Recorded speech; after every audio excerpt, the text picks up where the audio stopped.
Hello again, everyone. This is the next video in the series of recordings I'm doing to make up for the class that was unfortunately canceled on Wednesday because of the um, car accident that my daughter was in. She's fine now. The car was apparently done in though, and so she's was unable to collect my daughter from school. I did so. My daughter is fine and happy and great, which is lovely. There was never in harm's way, but except for getting left at the school maybe, and then like who knows what would happen to her there. Packs of roving children or stray cats might have gotten her, but who knows? It didn't happen. We're good to go and back on chugging with life. So that said, I made a little spreadsheet or a little flow sheet to talk about the policy process and plan and the stock issues of the policy. Again, let me pull it up here so you can take a look. I'll post it on the website as well. So you see, let me make it a bit bigger here. It's kind of small. All right, cool. So you can see here we have on the left-hand side the status quo, like the way things are right now in the world, right? And in order to prove a need or a substantial reason to change the status quo, right, we look at what the harms of the status quo, the harms of the particular policy area we're looking at are in the status quo in the system right now. So we have, for example, down here, harm 1, harm 2, harm 3, harm 4. And notice that the harms can not only be multiple and they can be different kinds of harms, like harm of the mandatory minimum sentencing for drug laws, let's say, right, is overcrowding of the population. The prisons is one, injustice being done regardless of violent nature of the crime could be harm 2. And then you can extend harm 2 out through a series of internal links to like, okay, you have nonviolent individuals who are thrown in prison for a long time, and when they get out, they can't necessarily rejoin the employment force because they have felonies and no one wants to hire a felony, nonviolent or violent felon.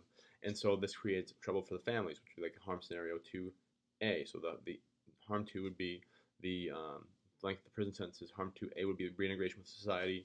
Harm 3 could be, or 2B rather, could be a recidivism link that says that people who are out of prison for mandatory minimum drug sentences who are unlikely to find employment or unable to find employment have higher rates of returning to prison for similar crimes because they have no option but to pursue the same kind of path that got them there in the first place, since normal societal means of employment are cut off.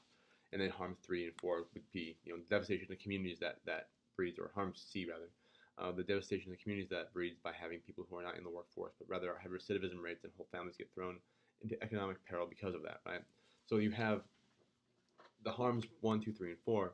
We have different harms. So both the fact that there is a lack of or harm to the individuals who once they get out of jail, and also the harm to the system as far as the policing costs, the court costs, could be harm 1 and 3 and 4, right? And so you can either build them up lengthwise, like proliferate them down as in multiple numbers of harms, or you can proliferate them across as in different harm scenarios that each harm then leads to, and eventually reviving the ultimate impact, which would be like destroyed communities and people's lives ruined by nature of or by merit of a nonviolent singular drug offense with mandatory minimum sentences.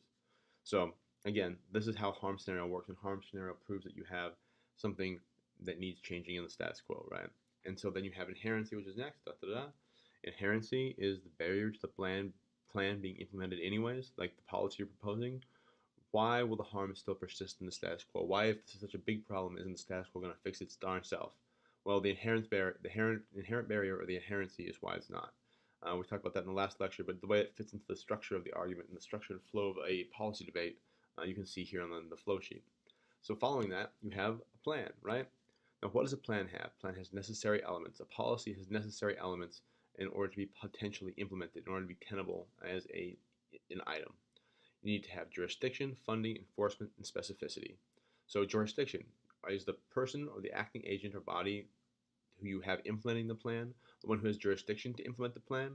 For example, if you're trying to talk about a meal policy at Kennesaw State University, the mandatory meal plan policy, and you have OSHA or the Federal Department of Defense as your jurisdiction body governing that policy, it doesn't make any sense, right? You have to make sure that you have enough research to figure out who's the ones who are actually in charge of overseeing this policy, and they have the jurisdiction to enforce or to oversee the changing of the plan or the policy. And then enforcement kind of goes with that, is like, okay, if you're going to raise speeding tickets or like increase the amount of jail time for violent sex offenders, right, the enforcement is going to have to be through the judicial branch, the courts, and through the police officers. It's not going to be enforced by Department of Homeland Security or alcohol, tobacco, and firearms, or Department of Energy is not going to oversee like the adjudication of violent sex criminals, right? Make sure that's specific as well. Funding, if it costs any money, where is it going to come from? Most things cost money.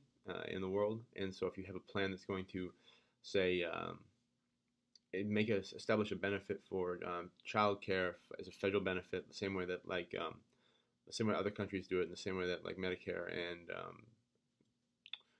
healthcare are like a federal program that everyone gets, like mandatory employer paid leave for childbirth, right? Would be a instance that would take a lot of funding, because the funds to compensate employers, who would then compensate workers for their time at home as paid employment time off, would be a issue requiring funding from the federal level. So where's the money going to come from? General funds? Is there going to be a tax raise to do it? How are you going to account for the deficit of more spending? And what if there is a deficit neutral or a beneficial financial plan? How much is it going to add to the treasury, and how is this going to happen, right? Finally, specificity, which is like the actual plan has specific steps that are real and tangible and tenable to take in the real world. Which means like you can't just say the plan is that the Congress will pass a bill to end homelessness. Ta-da!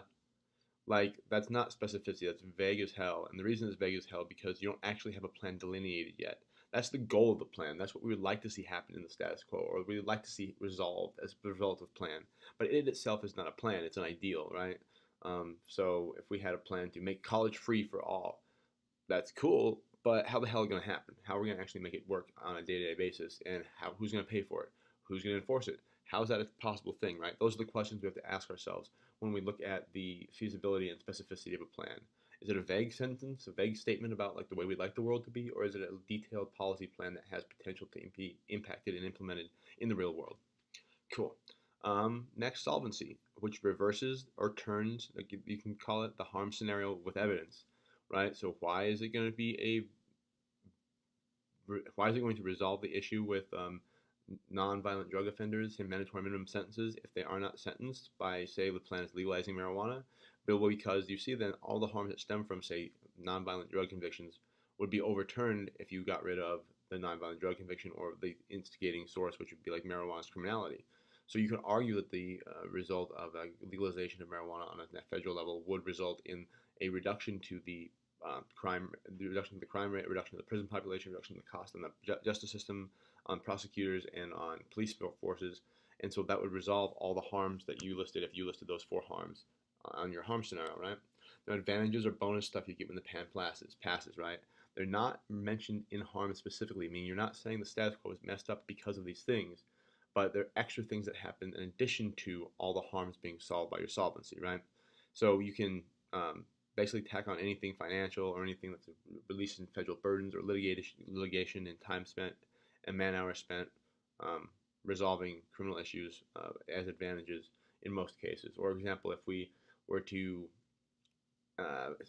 disarm North Korea's nuclear program peacefully through negotiations or through a plan that puts economic sanctions on China in order to cement the resolution of the North Korean nuclear conflict, like advantages to that would be like our trade partners in the area, Japan, Taiwan, Hong Kong, South Korea, would benefit from it, and we see a higher trade deficit with them because the threat of the North Korean nuclear missile launch would increase investors' confidence, as well as increase the flow of traffic and non-military traffic and aid out of the region and into the region. So you could argue that'd be an advantage to disarming North Korea's nuclear program, but it's not a solvency for that, because the solvency is, okay, this plan shows that the nuclear missiles would be gone, the program would be dissolved, right? Cool. So that's the flow chart and the kind of a picture. You can get a mental image of how these arguments or these stock issues relate to each other in relation to the status quo, right? Cool. So the next thing we're going to look at is unified analysis. Briefly, this is a way to talk about and to organize one's arguments in both the writing of a paper or of a policy speech. If you're giving a policy speech or presentation about proposing a policy, my tie is crooked, then unified analysis is a tool you can use to help you structure your thoughts and to give an orderly and complete answer to a policy question that's proposed. The handout for this is also online. You can find it under the sections or week 6 course tab. If you want to follow along, you're welcome to. If not, you can see it on the screen at least somewhat, and we'll keep it up so you can see it there. So we can skip down. This is a brief introduction to the policy question background is there are three different kinds of policy questions, or three different kinds of questions that you can have U.S. Or you can you can have unified analysis be used to answer. For example, let's go here. A unified analysis can apply to a variety of open questions dealing with a topic. So say the topic would be, this is an older, I made this sheet years ago, so it's a bit outdated if you haven't noticed. The possible removal of Saddam Hussein from power in Iraq is the topic, right? So there are different questions, three different kinds of questions that can be asked in this topic area. All the questions assume, for this case, that removal is desirable. So the factual version of the question, meaning you're asked to answer whether or not the question is factually based, is how will the United States remove Saddam Hussein from power in Iraq? Which presumes that A, the United States is going to remove him already, and B, that you're asked to say how is it going to happen, right? The question is only asking the speaker how it will transpire. The speaker must answer what he or she thinks the U.S. will most likely use as a plan. The value version is how should the United States remove Saddam Hussein from power in Iraq? So again, you see the change of the word will to should changes the context of the question. So you can ask about should, like the ethics, the obligations, the morals, the international tenability of, and the possible results of removing Saddam Hussein from power. So this question is keying on, right? The question asks the speaker to provide a perfect operation for successful undertaking this course of action, must answer with the plan he or she believes is the best U.S. should use. So, how should, meaning in an ideal world, what would be the best route to remove Saddam Hussein from power, again, presuming such a removal is desirable. Policy version of the open question is how can the United States remove Saddam Hussein from power in Iraq, which would be to evaluate potential plans by the United States to remove Hussein from power and provide the best alternative. So it's asked you to weigh the different policy options that are out there and choose the best one or craft one of your own, right? So within the realm of policy debate and policy proposal, we're much more focused in this third realm here, where we have an unlimited field of options, either that are available already or that we are cooking up ourselves in order to accomplish a policy objective, right? So again, here's basically the format of any kind of policy debate or policy talk you'll ever hear, or topic is, and basically the United States will, would, or can remove Saddam Hussein from power in Iraq by undertaking two courses of action, yada, yada, yada would be your answer, right? So it's the will, would, or can that make the big difference as far as policy questions go within a given topic area. All right, so we're back again. Sorry about editing it right there, slashing clips together. I might have made a mistake in what I was saying the next, or didn't properly read the next sentence and might have let a bad word slip out of my mouth. So I'm back here again now in comic book filter on the video feed, just for good measure and some variety, I suppose. And my daughter thinks it's the coolest setting, so that's probably why, actually. Anyways, we just talked about were open-ended policy questions. Now, open-ended policy questions of fact, value, and policy, or fact, value, and process, are open because they ask you to select from a plethora of answers and provide the best policy answer for each scenario, right? So you're supposed to, on a fact-based one, you ask yourself whether or not this is going to happen at all, right? Whether or not the United States will take out Saddam Hussein in the example. And then you can come up with your own reasons as to why that will happen and why that will not happen, you think, if you're answering that question. If you answer the other side of the question, the should, then you have to give a moral argument and provide the moral argument for the best reason or the best way, the best methodology you create from your own or from available plans or available policy options. You choose the best case scenario and present that. And the how is you either craft from the bottom up or, again, provide like a selection of available policies to provide the how they think you'll actually get it done, like a policy proposal for removal of Saddam Hussein in this example. So now there are a series of questions we'll look at which are called closed questions. They're closed questions because the option of how to answer it is not up to you. You're not asked to craft or create a policy. These are shorter and more direct sort of questions you'll see in some policy debates and some speaking series or some policy discussions, and they're closed questions. We'll see pretty immediately why it means they're closed questions, right? So there's a factual value and policy version of these as well, of course, and we'll switch to the screen to read those now. So the factual version of a question, right, which the topic again is the possible removal of Saddam Hussein from power in Iraq. The factual version of the question would read, will the United States remove Saddam Hussein from power in Iraq? So you basically, a closed question is asking a yes or no answer, and then a how, right? So the value version would read, should the United States remove Saddam Hussein from power in Iraq? The question is asking the speaker to comment on the benefits and costs of possibly undertaking this course of action, including moral or ethical costs or geopolitical costs or whatever tenable cost you would like to bring into the analysis. The policy version of the question would read, can the United States remove Saddam Hussein from power in Iraq? Right? The question is asking the speaker to evaluate the potential of the United States to actually remove Saddam Hussein from power. So it's about the possibility. So the policy version is the possibility of, is it a real world possibility that could happen, and how will it happen? The should is it a moral possibility or a morally desirable outcome that would happen? And the factual version is simply, will it or will it not happen? All right. So an answer could or would be phrased like this: we can see the United States will or will not, should or should not, can or cannot remove Saddam Hussein from power in Iraq for two important reasons, first and second. Right. So the biggest thing about unified analysis is the way that these questions are answered. So we say that yes, the United States should remove Saddam Hussein from power in Iraq because, and each of the answers we give to this is the why. The evidence we provide, as well as the subpoints that answer the question, are unified because they are each individually sufficient answers to the question. So for example, they're not contingent upon each other.